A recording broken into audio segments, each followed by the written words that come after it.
Bienvenue dans cette première édition d'Euro-le-Mag Espagne-Suède. C'est le match du groupe E. À 23h, la Roja jouera son premier match de cet Euro 2020 au stade olympique de Séville. Sur le papier, les Espagnols sont les favoris logiques. Ils ont pris 4 points à la Suède en 2 matchs des qualifications, dont 3 à l'occasion d'une confortable victoire à domicile.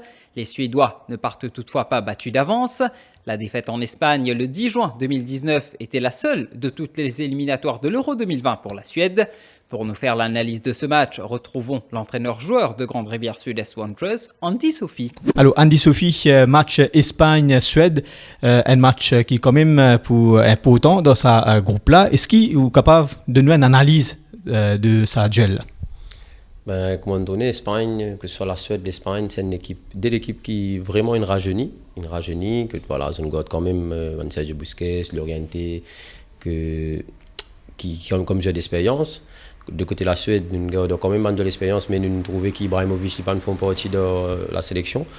Mais on pensait, voilà, c'est de l'équipe qui peut jouer un football bien moderne surtout, avec 4-3-3, on pensait, ou 4-2-1, peu importe, mais on a beaucoup d'animation offensive quand on a l'occasion de l'Italie jouer. Mais voilà, c'est pas un match vivement, pour moi, il n'est pas un match plaisant à regarder. C'est un match où on a beaucoup d'action, on a beaucoup de phases de jeu, on a beaucoup de jeux vers l'avant. Et surtout quand on connaît le football espagnol avec des jeux, quand on gagne la Liga, le football espagnol, c'est un des meilleurs championnats. Pour moi, c'est le meilleur championnat qui nous a dans l'Europe.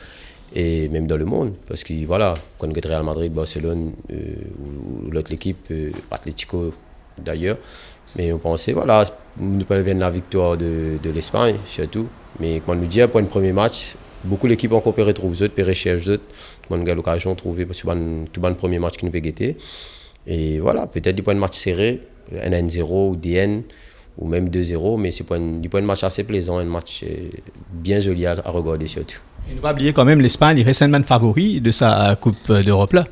Ouais, comment le dire, c'est un des meilleurs championnats quand on trouve un meilleur joueur qui joue. Il y a beaucoup d'Espagnols, même dans le passé, quand on trouvait l'Espagne à un moment donné, quand ils crasent partout, même le monde, l'Europe, la Coupe du Monde, que ce soit Coupe d'Europe. Mais voilà, nous avons quand même un joueur comme Busquets, Llorente, nous avons encore Thiago qui est encore là, qui va produire de l'expérience avant un jeune qui est là.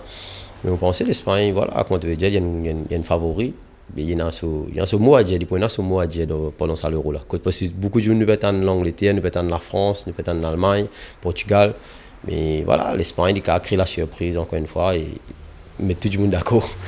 Jetons à présent un coup d'œil sur les résultats du week-end. Samedi, la Belgique a démarré son tournoi de la meilleure des manières. Les Diables Rouges ont dominé la Russie par 3-0. Dans l'autre rencontre du groupe B, la Finlande est venue à bout du Danemark par 1-0. Un match durant lequel le Danois Christian Eriksen a été victime d'un arrêt cardiaque peu avant la mi-temps. Le milieu de l'Inter Milan avait été réanimé sur le terrain avant d'être conduit à l'hôpital où il est toujours sous observation. Selon l'entourage d'Eriksen, il se porte bien et passe des examens approfondis. Samedi toujours, le Pays de Galles et la Suisse se sont quittés sur un nul d'1 but partout. Dimanche, l'Angleterre a fait son entrée en scène pour le compte du groupe D. Les Free Lions se sont imposés sur le plus petit score face à la Croatie, cela grâce à un but de Raheem Sterling. Dans les 2 matchs du groupe C, les Pays-Bas ont eu chaud, mais se sont finalement imposés par 3-2 contre l'Ukraine, tandis que l'Autriche s'est imposée contre la Macédoine du Nord par 3-1. Le point sur les 3 premières poules de cet Euro. Dans le groupe A, l'Italie occupe la première place avec 3 points, suivi de la Suisse et du Pays de Galles avec 1 point chacun. La Turquie est dernière avec 0 point. Dans le groupe B, avec 3 points au compteur et une meilleure différence de but, la Belgique est en tête, suivie de la Finlande. Le Danemark et la Suisse sont 3e et 4e respectivement avec 0 point.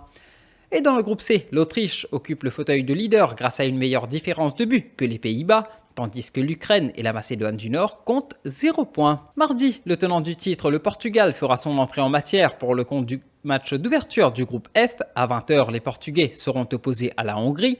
Sauf catastrophe, Cristiano Ronaldo devrait devenir le joueur ayant disputé le plus d'éditions de l'Euro dès demain. À égalité avec 11 autres joueurs qui ont tous disputé 4 éditions de ce tournoi, il deviendra le seul à avoir figuré dans 5 éditions. Et s'il marque, il deviendra également seul meilleur buteur de l'histoire de la compétition, un record qu'il codétient avec Michel Platini, tous deux auteurs de 9 buts. Le choc de ce premier tour de l'Euro se jouera également demain. La France affrontera l'Allemagne à Munich. Selon le sélectionneur des Bleus Didier Deschamps, la ligne d'attaque de l'équipe de France devrait bien être au grand complet avec Karim Benzema et Antoine Griezmann. Kylian Mbappé sera également suivi avec attention face à une équipe de la Mannschaft réputée pour être efficace et disciplinée. On reste dans l'actualité de l'Euro. Blessé et sorti à la mi-temps du match contre la Macédoine, le défenseur autrichien Alexander Dragovic va beaucoup mieux. Il pourrait donc être en capacité de reprendre sa place lors du deuxième match jeudi face aux Pays-Bas. Testé positif au Covid-19 avant le début de la compétition, puis placé à l'isolement, Dejan Kulusevski et Mathias Vanberg vont pouvoir rejoindre l'équipe de la Suède. Les 6 joueurs de la bulle de réserve n'entreront donc pas dans l'effectif. Et alors que les contaminations sont reparties à la hausse en Russie, les mesures sanitaires vont être renforcées à Saint-Pétersbourg. 7 rencontres, dont un quart de finale, sont programmées dans cette ville. Cette première édition de l'Euromag touche à sa fin, mais on se donne rendez-vous demain pour la prochaine édition.